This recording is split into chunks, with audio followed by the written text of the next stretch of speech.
Okay, let's kick off, shall we? We will let everybody else trickle in now as we continue. But first and foremost, welcome everyone. You found us. If you've been before, welcome back. If you hadn't been before, welcome. Welcome to Think Different, run by Dffrnt, the company I run. I'll tell you a little bit more about that in a second. But also powered by Roomkey, the platform that we're all sat in right now, the one that you've thankfully managed to download and arrive at successfully. Sneha, I can see that you've got a question there. If you have a question or a query, feel free to pop it in chat for now. Saves me popping the mic out and bouncing around the room. I should be able to answer it in the live chat. Hopefully that's okay with you. But yeah, everybody, welcome. I'm going to run through. This is going to be fun because I've got to switch between slides and then come back. Remember to press T. It's all over the place, but. I've got that one slide working. Welcome to Think Different. And here's how we can use the platform so you have a fantastic experience.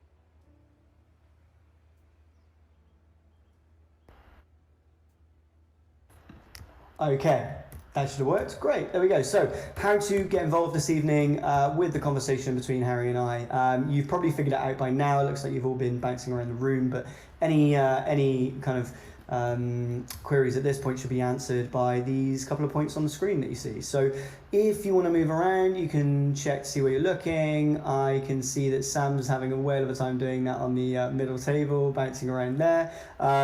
You can look left and right, up and down, have a look at people around the room. See your heads moving, that's clearly working. Number two, if you want to check out what people are doing, where they're at, maybe even connect with them on Twitter or LinkedIn if they've connected their social profiles, you can highlight their heads on desktop or click them on mobile and or click them on desktop and go and connect with them offline so you can continue those conversations that hopefully you've been enjoying at the start and will enjoy afterwards. The tables are private, so if you haven't figured it out already, the audio is centered to just your table. You can't hear anybody else's table. If you want to go and chat to somebody else, find another table, chat with them there. You can have a semi-private conversation. Can't stop anybody from joining your table, but we can't hear you talking, for example. But all of you can hear everybody on stage. Please only join the stage if you're invited. I should be able to decline you in case you accidentally click the stage. We've had conversations with fireside chats before. We've had a stage full of random people, which has been fun. I've had to kick everybody off, and that felt a bit mean. But yep, at the end we'll do questions, and then I should be able to bring you up on stage for those. And the final, most fun thing about Roomkey here is the ability to react to the conversation. So if you are finding something interesting or funny or loving it, you can react. Or like Sam, if you're a bit sad, you can put the sad face as well. So if you guys want to just go ahead, let's give that a go, shall we? Press either a couple of your numbers on your keypad, 1 to 5, or on mobile, click some of the emotes and show me some love. There we go. Sweet. It's working.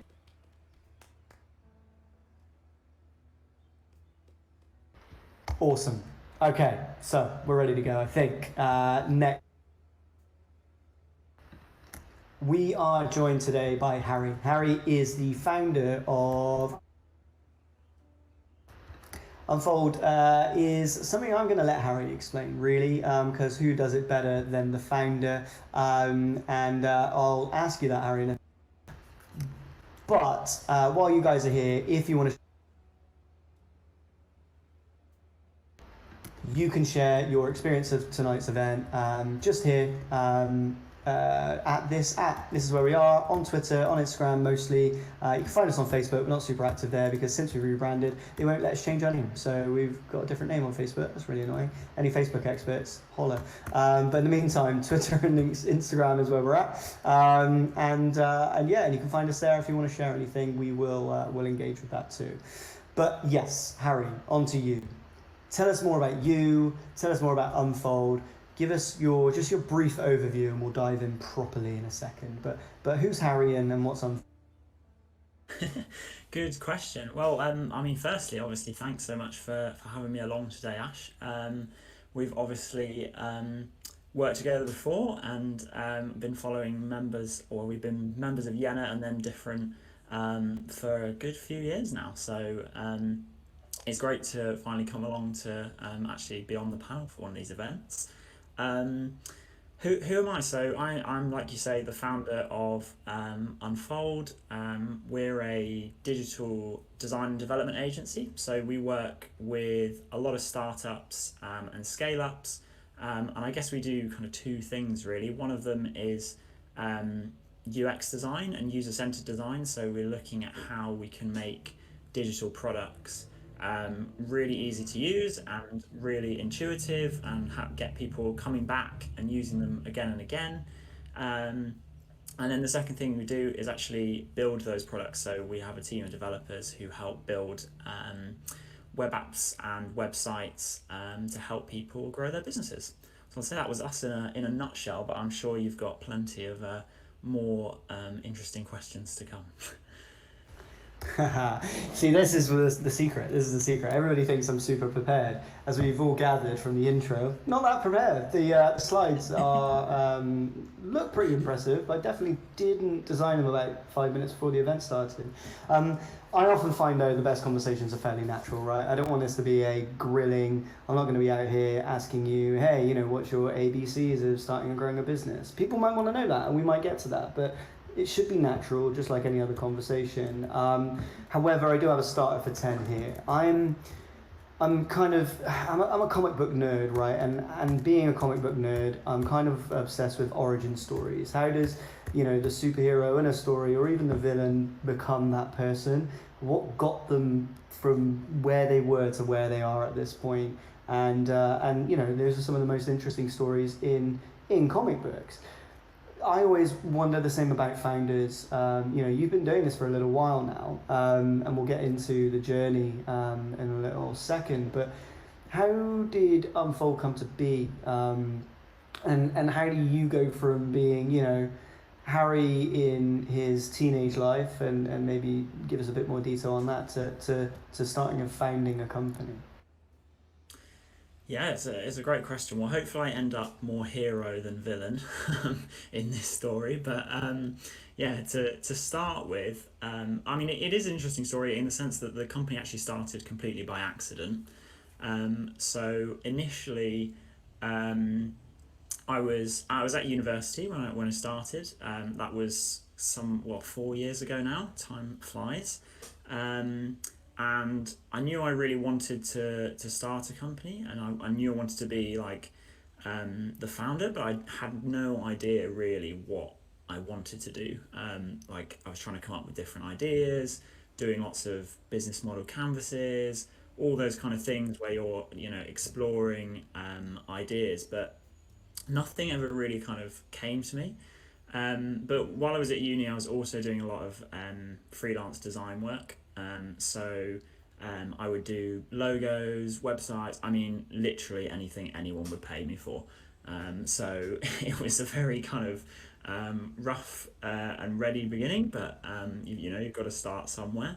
And so I had these two kind of things going on in parallel where it was like, okay, I'm trying to come up with this idea, but I'm also doing quite a lot of design work, and actually this design work's going quite well. I'm doing logos and websites and all kinds of things. Um, and then I kind of put two and two together and was like, actually, I really enjoy working on all these different things, the variety and the startups, and just seeing how different businesses work. So one day I was chatting to um, Chris Edwards, actually, from Good 60, another Bristol based company, if you know them. And and we were just like, oh, I think I might start an agency. I'm just kind of considering it. Why not? And didn't really think much of the conversation. Anyway, I think it was about 6 or 7 weeks later. He popped up and was like, I've got you a client. And I was like, oh, that's great. I'm still at university. I'm not ready to like launch my business. I wanted to take the summer off and actually like have some time down.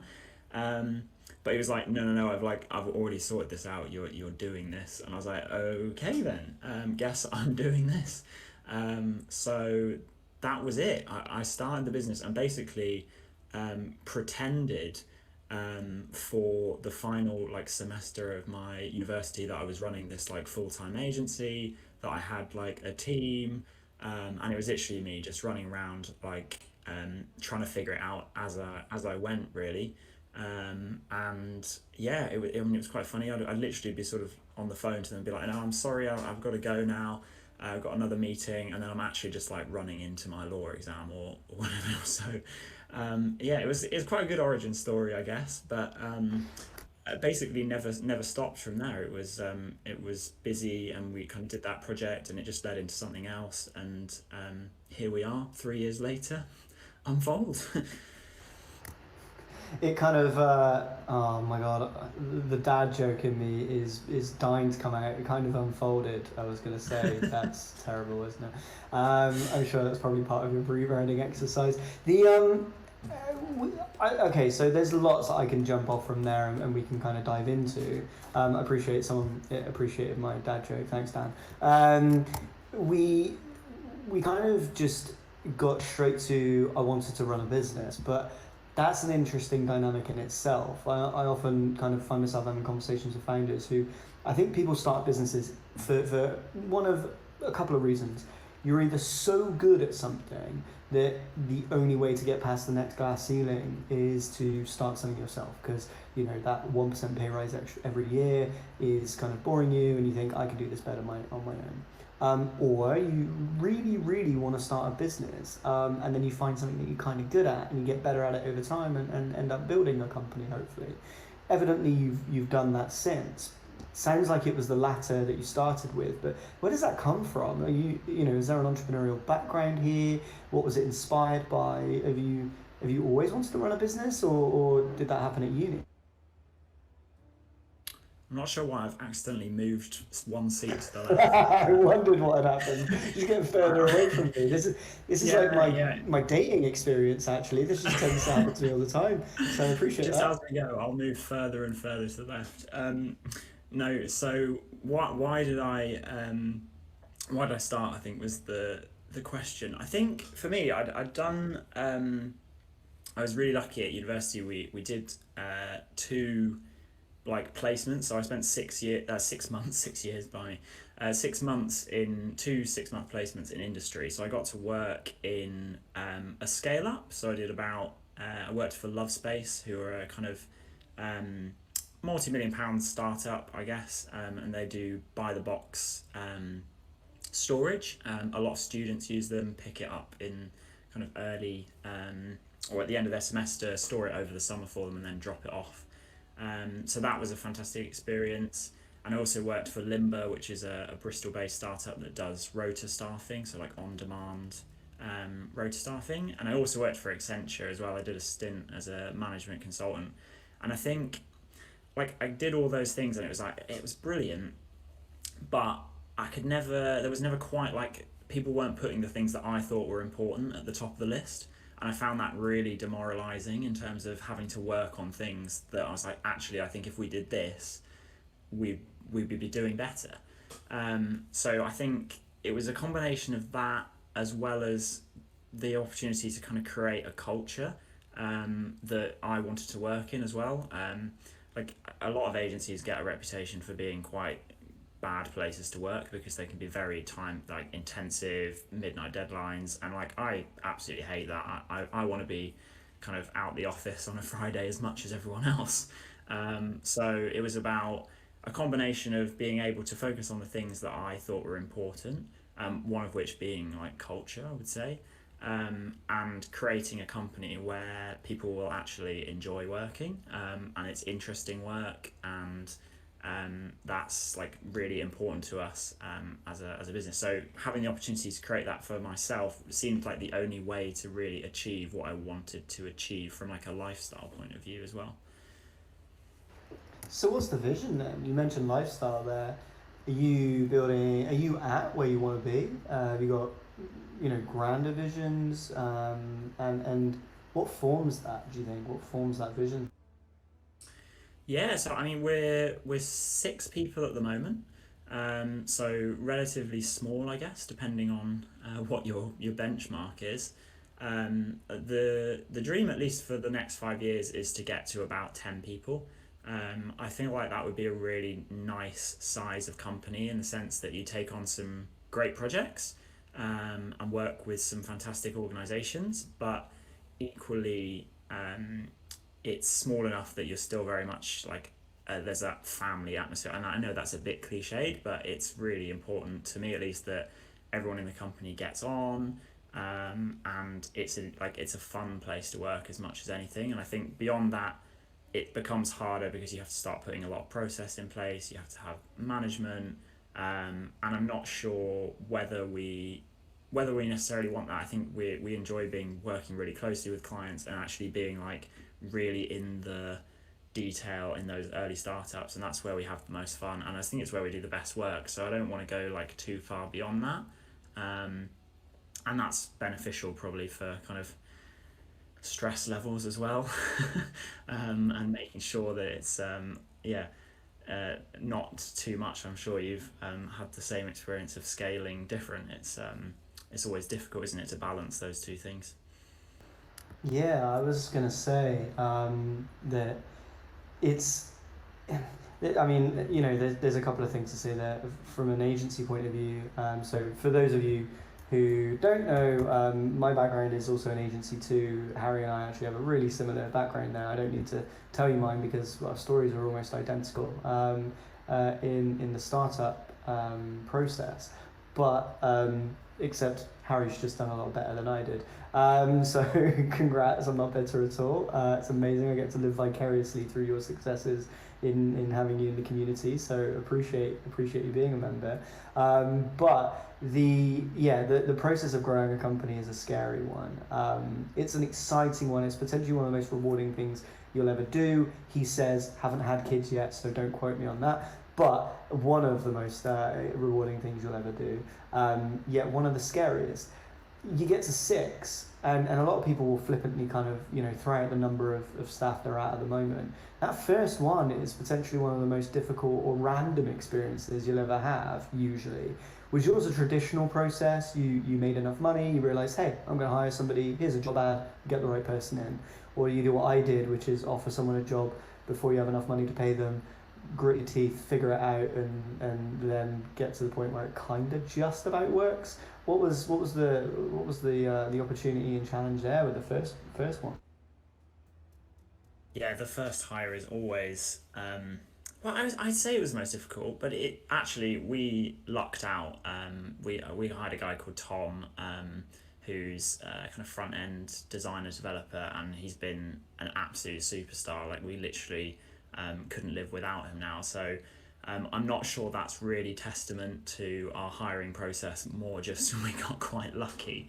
Um, but I think in terms of the process, I worked by myself for a year, so kind of did a good year's work saving up the money so that I had the confidence that I'd be able to pay that person's salary, which for me was really important. I think at the time, just to for your own sanity again, because we're not we're bootstrapped, and we're not taking on investment from anywhere else.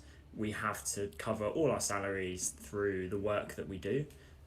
So making sure that there was enough money in the bank to kind of guarantee someone's salary was going to get paid in the early days was like really nerve wracking. So I waited quite a long time before I was like confident enough to do that.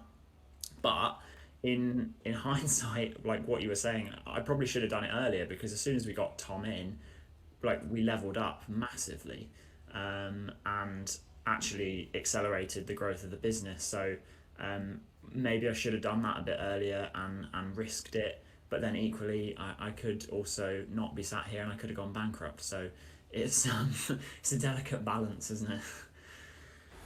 It really is, yeah. It's one of those where, it's such a cliche, I know, but people talk about entrepreneurship being, and I know not everybody in this room is an entrepreneur per se, but an entrepreneurial mindset is a more wide-ranging thing. But yeah, being an entrepreneur is, I guess, often cited as like jumping out of a plane and building the parachute on the way down, and that's definitely what it feels like that imposter syndrome creeps in. Are we good enough? What if I take this person on? How much leeway do I really need here? Do I need enough to pay them for 1 month, 2 months, or do I try and figure out how to build up 12 months of salary just in case? And the reality is, as someone who now advises startups, you just get to the point where you realize it's often a confidence game. The fact of the matter is that, I hate to bring down the veil for everybody in the room, and sorry on behalf of you, Harry, but no one really knows what they're doing. We're all making it up as we go along. The people that are successful are just slightly more convincing about the fact that they seem to know what they're doing. So it's just about convincing yourself that you're confident enough, I guess, and then making that leap to hire that first, second, all the way to number 6, and eventually to number 10th person. But on that note, from a mindset point of view, has it been plain sailing for you? And I'm not looking for, the classic sob stories here, but I'm just curious how life's been from a mindset point of view for you. Is it, have you taken to it like a duck to water, or have you had to learn things along the way? No, definitely not. And to kind of echo what you were saying earlier, we are definitely making it up as we go along. Everyone is. But I think for me, the first year was about discovering the fact that everyone is making it up as you go along. And then, sort of, once you realise that, actually, you just become a lot more confident and you sort of settle into knowing what you're doing. Um, because, yeah, there's an element of learning, isn't there? But just being kind of, I think again over that first year, and then particularly even more recently, just learning to kind of understand that you're going to make mistakes is really important, and being really kind to yourself when those mistakes do occur, and seeing those opportunities to learn obviously is really important, and as we've added more people to the team and more expertise, we've got so much better at that in terms of being able to collectively understand all the things that we've done previously, and take that knowledge forward so that we don't make the same mistakes in the future. And I think that's one of the real benefits of often working with an agency, is that you are working with a team that has done, has launched products day in, day out for the last however many years, and you just can't beat that level of kind of, yeah, capability and expertise in terms of just the sheer experience that you get through launching so many products. So yeah, it is an interesting one from a mindset point of view, I guess. Yeah, I was going to say, is there any specific way that you individually or the team kind of reconcile that on a I don't know, occasional or regular basis? Do you maybe go home at night? Some people have a notebook by their bed and kind of brain dump things. Do you have team days out of offices where you kind of chat about the month you've had? Are there specific strategies you use to do that, or is it more of a cultural thing where you have that conversation openly between all of you on a daily basis? Yeah, we have this focus on kind of trying to reduce the time to learning. So the idea being, and much like your classic startup methodology, it's all about trying to fail fast or learn from your mistakes as quickly as possible. So we don't like to leave things out in the open for very long. We like to reconcile, in short bursts. So we have a weekly meeting where we look at what went well for the week, what didn't go so well for the week, and what made us sad that week. So was there anything frustrating, or what can we learn from that, and then the actions for the sort of next week. Okay, how are we going to start overcoming that? If it's a small process change, then that can happen immediately. If it's more of a cultural shift, how are we going to address that across a number of weeks? But it's all about trying to do that as quickly as possible. And then in terms of big projects, because often we're working on things that might take 3 to 6 months to deliver, we'll have more regular updates, obviously, through the project, but we'll also have a big retrospective at the end, to really consolidate, discuss all the learnings that we've had from the project, and put that together in one place so that the team can learn from that going forward. Nice, that works. I mean, you've got a whole process there. You've clearly practiced this over the years you've been running it, and got definitely up to speed with the way that I see, good agencies managing their processes. Is unsurprising you've gone from, you to six in such a relatively short space of time, and I'm sure number 10 isn't going to be too far around the corner as a result of that. Wanting to kind of dive a little bit more into the product side of things, you've kind of alluded to the fact that hiring an agency that builds products is helpful because you do it on a day-to-day basis. Not everybody in the room will necessarily be at a stage where they can justify hiring an agency. I definitely know there are a couple of people in the room that actually run their own agencies, and I know there are people in the room that are kind of managing products too. Curious what your thoughts are on how to build and launch a brilliant product, kind of first time. We've seen some things come and go. I'm actually subtly, quietly sure that Clubhouse might be one of those that comes and goes.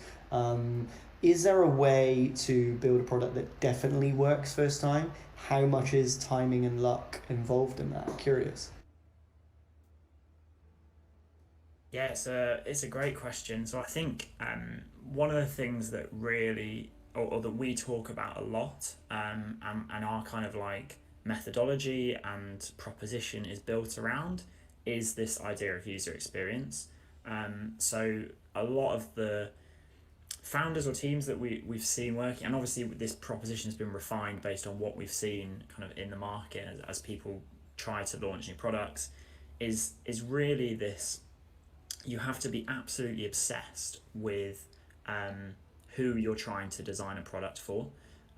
So not rushing straight into building something and building lots of features. It's actually about stepping back and applying kind of two principles, I guess. One is talking to users and really understanding what you're building and who it's for, and not trying to build for too many people either.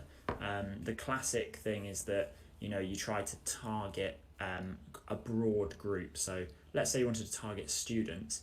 That's actually that encompasses such a wide demographic of people that really, if we try to create a product for students, are we going to create a product that actually works for someone really specific? So a lot of drilling down into who you want to create the product for is really important, because you then have to combine that with, okay, I've got a million features that I want to release and launch. How on earth do I decide what order to do that in, or which ones are going to be the most important? Because there's a huge amount of money and resource that will go into not only building features, but then maintaining them, and the complexity that brings into your product later. So you have to combine this idea of what does the user actually really need, and then be really lean with deciding which features and which things we're going to release in that first version of the product to have the most value for the user that we're trying to target. And it's when you marry those two things up that I think you're creating products that really fly. So then, where do you stand as a result of that on funding the rapid growth of feature set? And I can speak to this properly because I've been a client of Unfolds, and you've beautifully designed some feature sets for a platform that we still don't have. That was a long time ago, and it's just because we've not gotten to that point yet. We've not figured out when that should trigger. I've got plans to make something Q1 next year, but we're bootstrapped. We haven't funded up to that point yet. If someone can get all the funding in the world, a la Clubhouse, do they, build the whole feature set as fast as possible? Does that bewilder potential users? I guess maybe the answer is in your previous answer about whatever makes the user the happiest. But is there a methodology to use that you would follow from building a roadmap or something? Yeah, absolutely. I mean, I'm still waiting for the client to come along and say that they've got too much money and they need to build too many things. I'm not sure if that really does exist in real life, but If you take Google or you take Clubhouse, someone who is massively funded. I mean, money is not the only thing that will slow you down in terms of building things. You've got to hire people, you've got to find the team, the resource to actually put that together. So there's always a constraint in terms of what you can actually do. But equally, there's the question of should you do everything? And the answer is almost always no, because if you think about, and we sort of talk about expert users and mainstream users. And generally, if you're a startup, you want to be trying to sell, unless it's an exception, you want to be selling to the mainstreamers because there are lots of them, and that's where you're going to find kind of widespread appeal. So to kind of give you an example, an expert user is someone who really cares about how something works. They want to be able to customize everything. Think about them as a kind of DSLR camera user. They want to be changing shutter speeds, f-stops, all that kind of thing. Switch to the other end of the scale and you've got your mainstream user.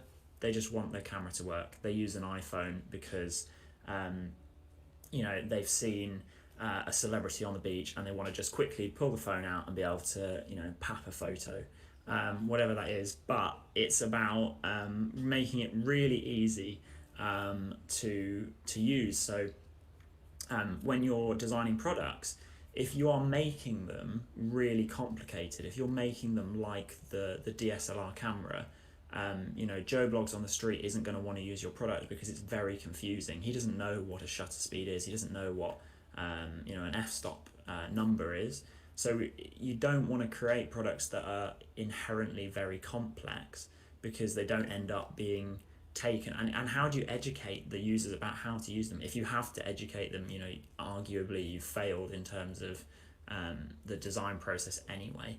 So we're always looking to strip that back, not just because people are constrained by budgets, but actually because simplicity is an incredibly disruptive strategy for product design.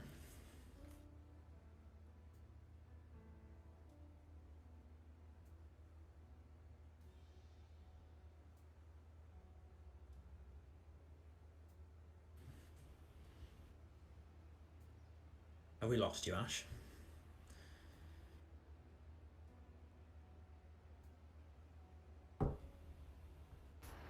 How about now? There we go. This thing's on. There we go. Sweet. We're sat next to each other. That's a bit creepy. This is what goes on. All right. Let me bounce back into my seat.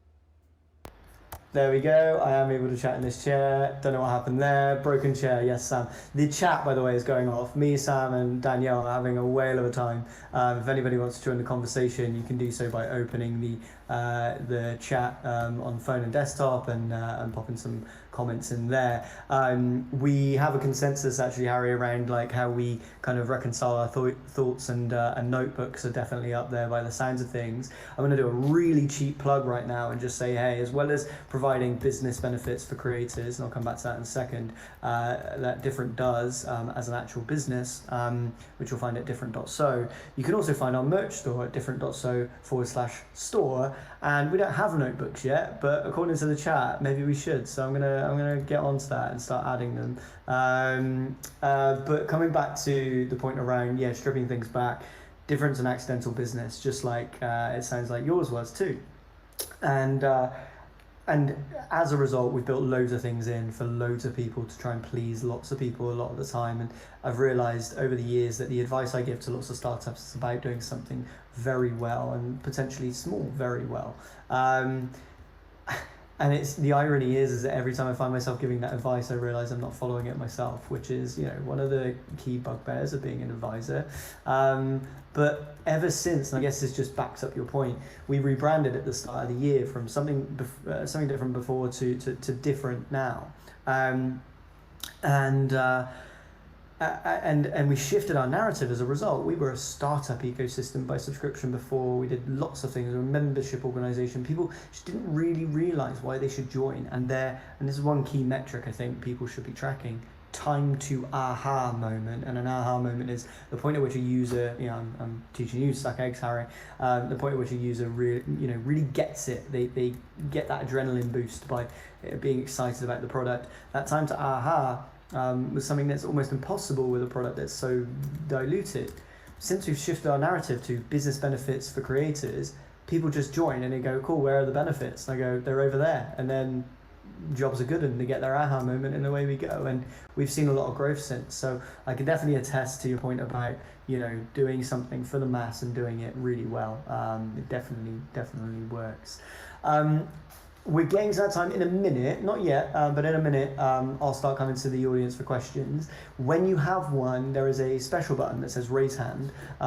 Usually what happens is everybody tests it now and it looks like everyone's got a question. But when you're ready to ask that question, you can click that button and it will pop a question mark up and I'll come to you shortly. But before then, Harry, just trying to figure out kind of where we go from here, from a business point of view. Unfolds at 6 people, you want to get to 10. What's the plan? What's the biggest challenge that you've had to date, and what do you see, the biggest challenge and opportunity going forwards? Yeah, it's difficult. I've jumped chair again. Sorry, let me get myself bearings back. What are the big challenges? Growth is, it's inherently difficult. I think for us that it's two-sided. It's one, getting getting clients through the door and winning new accounts obviously is a challenge. I spoke earlier about how it's really important to us that the work is interesting. So we don't take on clients because we have to. So we don't rush the growth and make our lives miserable. We're very much about working with people we're going to enjoy working with, and creating really valuable products, because I think ultimately you've got to be like a good coherent team and a good chemistry match for the client, as well as just wanting to try and grow that way. And then the other side is talent. Hiring at the moment is incredibly competitive, especially in the development space. It's been mad, and especially with COVID, we found that basically a lot of Bristol-based roles. So previously we were very traditional in the sense that we had an office and people came into it, and again that fitted our philosophy of being a fun place to work. But the problem with COVID is that a lot of Bristol-based developers are now being poached by startups, across the UK and particularly London, where the salary bracket is just, a much higher notch than it is in Bristol. So that's made things harder. You've got obviously the uncertainties around the situation at the moment have meant people are, I think, more loyal to where they currently are, so they're less likely to move. But I think that might change as we sort of see things open up over the course of this year as well. So yeah, it's a two-sided thing. You've got to have the awesome people to be able to work on the projects, but you've got to bring the projects in as well. So it's we're doing some really great stuff in terms of kind of working on our like brand and marketing work. Obviously, as you said, we rebranded at the beginning of this year, and that's been an awesome exercise in itself. And we've done a lot of like knowledge sharing, creating content. I think Ellie, who's our marketing manager, is in the crowd somewhere, and she's been doing awesome work in terms of creating lots of content which is helpful for startups, not just about design and development, but around fundraising, SEO, all the kind of things that can be helpful to startups, and that's been great. And then on the hiring side, talking about our culture and making that really visible kind of sells itself when people find us. Yeah, it's been good, but it's plenty of challenges still to come. Yeah, you touched on something there that you're getting to that point from a legacy point of view where you want to stop making it part of the conversation because it becomes a bit cliche. But But the C word, of course, comes up with the lockdown conversations happening. We actually have somebody in the room. I'm not sure if they're still here, but somebody in the room earlier who's based in Singapore, which is currently locked down. I was just curious what your which one, by the way, thanks for joining, because like I'm not even sure what time it is over there. That's pretty impressive regardless. But I wasn't sure, how the agency might have changed because of COVID, and if that's opened up other opportunities. If so, what are you seeing the world going more towards? Have you seen a shift in client types? Like, let's say, is there more or less engineering firms? Is there more or less SaaS products? Are people reacting in a certain way? Are you seeing lots of people say, hey, I want to build a virtual events platform like Roomkey? Like, what are you seeing a lot of? Are there trends, and are you reacting to those as a team too? Remote working, all of those things. Was just curious how the agencies reacted to COVID. Yeah, I mean, there's a couple of things in there. I think the first one is around like what opportunities, and I think whenever you see a big global event, whether that's a recession or a pandemic, one thing you do see a lot of is obviously a lot of people struggling, and some businesses finding it very hard to adapt. But on the positive side, you also see a huge number of new opportunities present themselves that weren't there before.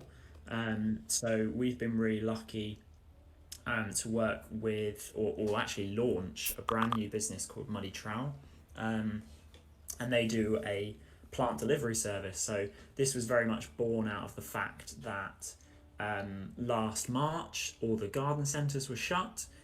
You had millions pounds worth of stock stuck in the supply chain, and no way to get them to customers because no one was delivering outdoor plants or gardening, um, not in a really slick e-commerce way. And so we were able to actually work with a previous client of mine to found this new company, Muddy Trowel. And that's been hugely successful. They're still going and they're having an absolutely awesome spring time at the moment, given everyone is sort of decorating their gardens through this kind of gardening delivered proposition where they deliver you a kit to put everything together for like beautiful container gardening, so lots of blooms on your patio, etc. So it's hard, no doubt, but in terms of the opportunities presented, there are loads of examples of people coming up with new things as a result of the challenges we faced, and for me that's really exciting, and it's something to feel optimistic about. In terms of remote working, we were in an office, and we're certainly not anymore.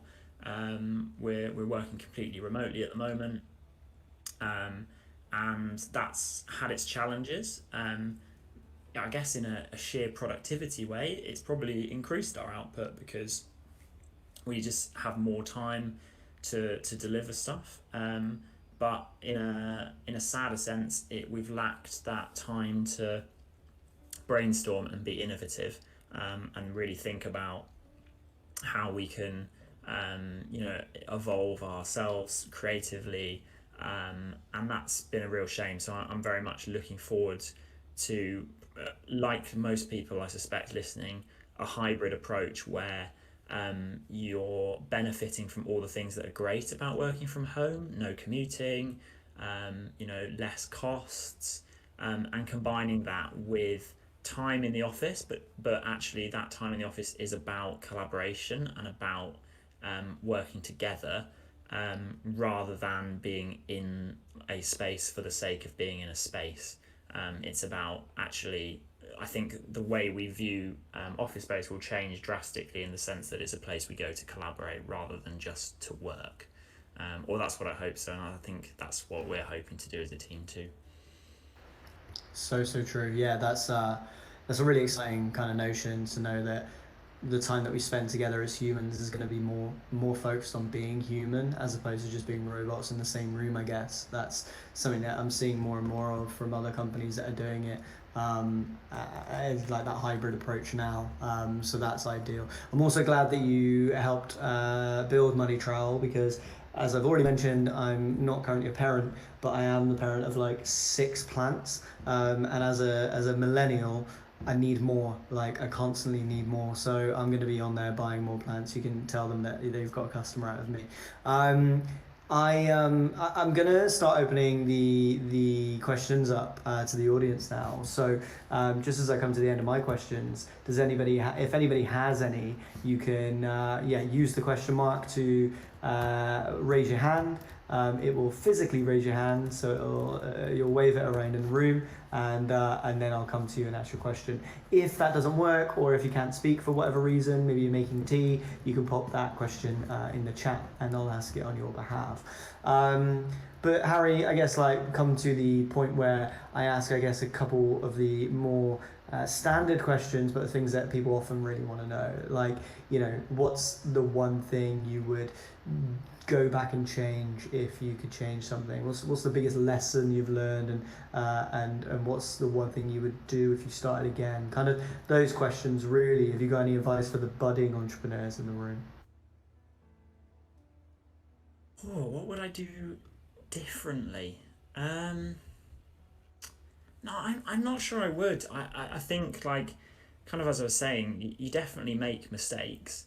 And there'll be, specific things in projects where I wish that we did something slightly differently. But ultimately, it's about learning from what you've done and not making the same mistake twice. And I've enjoyed the process of learning how how difficult it is to run a company, but I wouldn't necessarily do something differently because I think it's all been part of that learning experience, and you'd have only made those different mistakes and learn from them. So yeah, I'm not sure I would do anything hugely different. Would you? So I'm gonna like accidentally what I've realised in rebranding is that we get just a lot of name drops constantly because people say the word different a lot. I never realised this, but it's accidentally been very strategic. And you just said like lots of different challenges and opportunities. I'm thinking about renaming the series of events. So maybe we turn it into different challenges, and we have questions about those.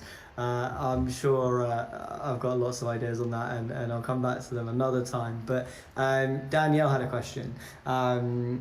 It might be about plants, it might be about notebooks, it might be about something else. I'm going to click on you, Danielle. I'm going to pass you the mic, and then hopefully you can ask your question live. So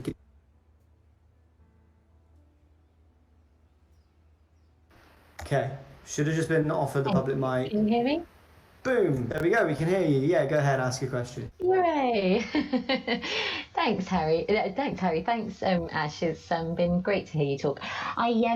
So my question is, it might be about plants, but no, it's more about what. So what's the future for you then? How far ahead do you think? That's kind of a sneaky two question one, but I'd love to know what your, yeah, how far in advance you go, and yeah, that kind of future Yeah, game, I guess. yeah, absolutely. So I really, I think it's so hard, isn't it, when you think about the future? So we have a 5 year plan, and we have an idea of where we want to be across a number of areas. So financially, from a team point of view, how many people do we want to be? What kind of work do we want to be doing? Is it interesting for us? How are we going to measure that? How are we proving that we're really good at what we do, and how are we going to measure that? We've got an idea of where we want to be in 5 years time. And what's scary when you start to then work back from 5 years to today is that a lot has to start happening today if you want to be where you think you want to be in 5 years time. So we break that down step by step. So if we want to be 10 people in 5 years, how many people do we need to be, in all the years counting up to that? And often that means, right, okay, actually, we probably need to start hiring now almost. So it's about thinking through what that process is gonna look like, and then starting to do the really micro activities, like what do we need to do today to be where we're going to be in 5 years time, and starting to kind of move through that process. But yeah, well, I can't say I've looked any further than 5 years yet. I'm just going to get there first. I love that. Apologies to everybody. I literally just started to connect with everybody during that, and then just ended up opening a bunch of people's LinkedIn profiles on the screen. So that's awkward. But you can all do that yourselves anyway. I was going to agree with you, Harry. It's exactly the same for me, and it's actually powered by kind of working backwards financially. Like one of the most empowering things that I've done with both myself, which a mentor kind of forced me to do, was pick a number that you potentially even think is crazy, and then and pick a date and time that you want to get to that number from a revenue point of view or an exitable value point of view, depending on your plan, and then map that backwards to now and forwards from now to then, and then realizing just how reasonable it is to get to that number based on a normal rate of growth. So for you, at 6 people, you're adding 1 person, but cumulatively you might be doing that every 6 months and every 4 months and every 3 months and every 2 months. You get to the point where, like Hopin did during COVID, we're onboarding, I think it was something like 15 people a week. Yes, getting to that rate of growth is insane, but like all those things are tangible. So I definitely agree in the fact that thinking long term, acting short term seems to be the best tactic that I've seen work for lots of people, and trying to emulate it myself too. Danielle, I removed the mic just because it's nice and neat, but if you do have any other follow-up questions, feel free to use the raise hand thing whilst Harry bounces around from multiple chairs again. Any other questions in the room at all, unless I go back to 1 or 2 of mine?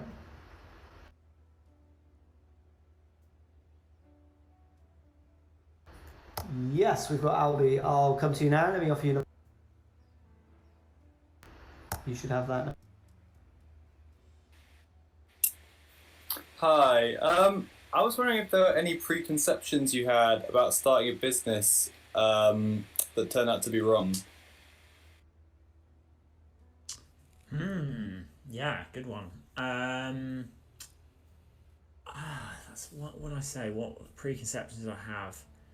I think I was pretty terrified that everyone knew what they were doing and that I was definitely didn't know what I was doing. I was very conscious of that at the start, and I think I was manically trying to. And obviously, when you're starting a business and you haven't run one before, you're taking on a huge amount of knowledge and you're learning a huge amount kind of as you go. But I definitely felt like the clients we were working with were about to find me out at any moment. They were going to find out that I didn't know what I was talking about, or that what I was recommending was wrong, and that rarely turned out to be the case. Yeah, of course, sometimes we made some mistakes, but on the whole, I wish I'd had more confidence to actually believe in myself around that. What other misconceptions? Yeah, I mean it's both like more rewarding and harder than I thought it would be, for sure. There are definitely some really tough days, and you have to like put in a lot of graft. But not that I wasn't expecting that. But there are also obviously some really big highs that go along with that too. So it's definitely a bit of a roller coaster. Yeah, I'm gonna second that. This is also a really good opportunity to bring up one of my key beefs that I have with people that when you start a company, lots of people will say a couple of different things. One of the things they'll say is like, "Oh, you don't have to have a boss anymore, and you can, take holidays when you want." And I'm like, that's really funny because I didn't really have a holiday for like 5 years, so that was great. And the reality is that you may not have a boss, but every client you have is a boss of yours, and so actually you don't just have one, you have like 6, or in our case about 300 mini bosses that you have to defeat, or keep happy and delight on a daily basis. And like that's a big challenge. And the other beef that I have is when people say the words, and I say this word through, or this phrase through gritted teeth, the words passive income, because there are businesses where you can have very light touch points, and Dean, I know, who's in the room today, and I spoke about this today. You can have businesses where you have really light touch points, and I think you can measure a business's success based on how, like, one metric I think of a business success is based on how long you could take out of the business before people realized you were gone. I think that's quite interesting. But the moment you have a client that pays you money in some way or shape or form, or a customer, is the moment you have to deliver customer service. The moment you deliver customer service is the moment nothing's passive. So yes, you can maybe take a few weeks on a beach sometimes, but you'll always have your phone next to you. And I think those are the misconceptions that people have, that it's an absolute plain sailing journey, but it can be one of the most stressful and lonely journeys of your life, which is why Dffrnt exists, to make it easier. Another cheap plug there. I think Danielle had another question, so I'm going to come over.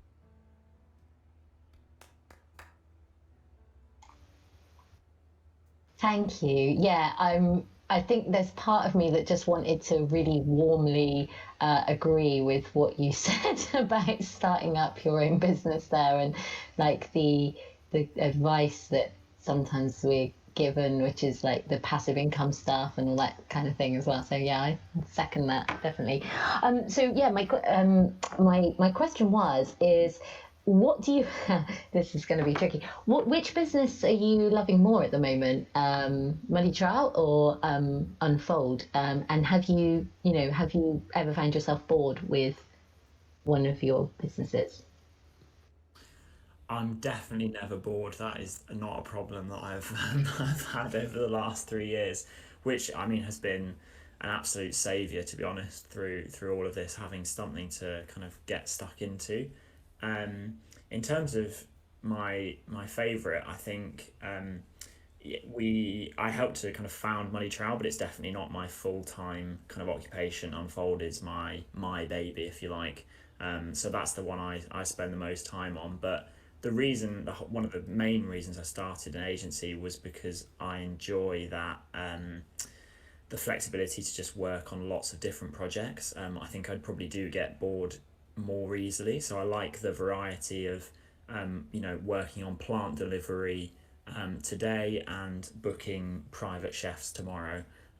That's the kind of day in the life, and I enjoy kind of learning about people's businesses and having to get up to speed on those different challenges, but also seeing the similarities that sit across all of them, because there's an amazing kind of amount that you can kind of bring across all of those things that are applicable. So yeah, I enjoy kind of sitting across both, and all our clients as well, of course.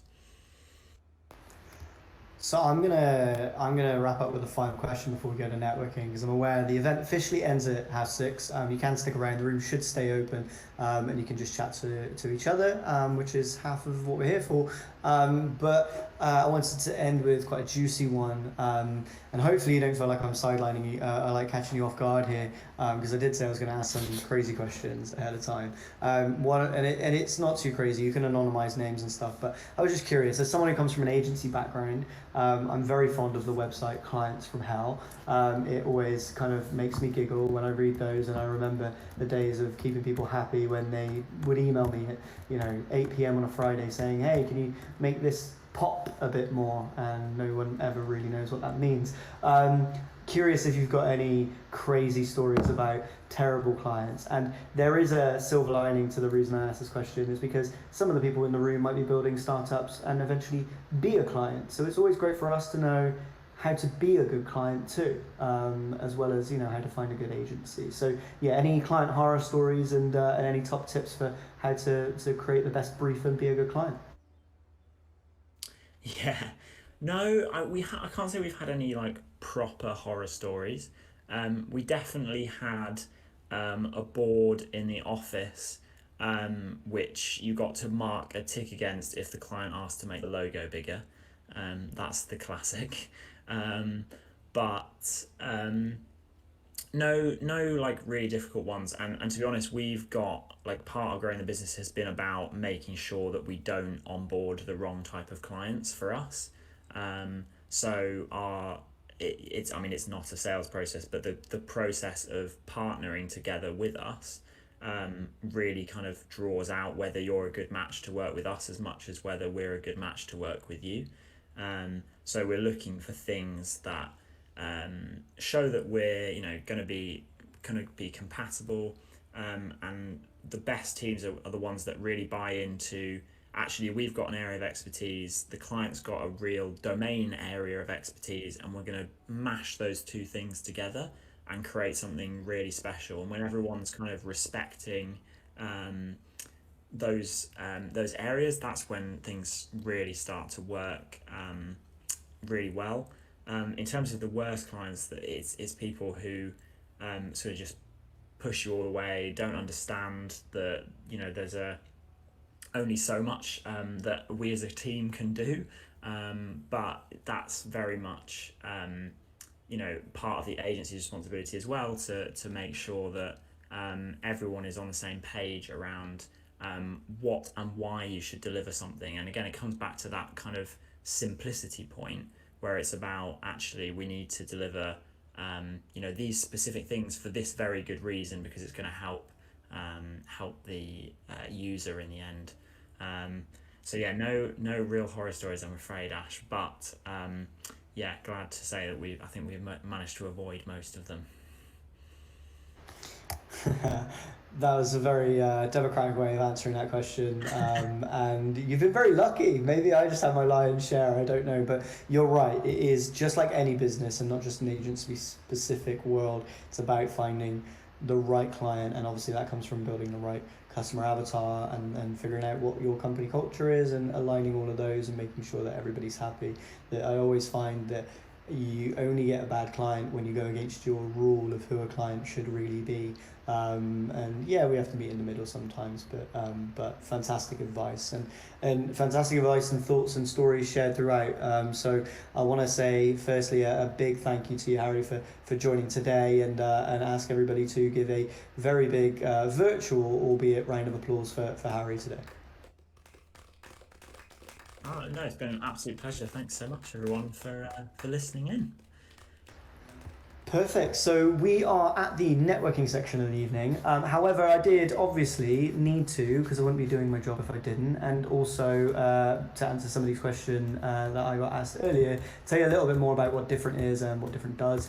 As I alluded to earlier, Dffrnt is the company I run. Think Dffrnt are the events that we run. Dffrnt is an accidental company, as again I alluded to earlier, that started with meetups.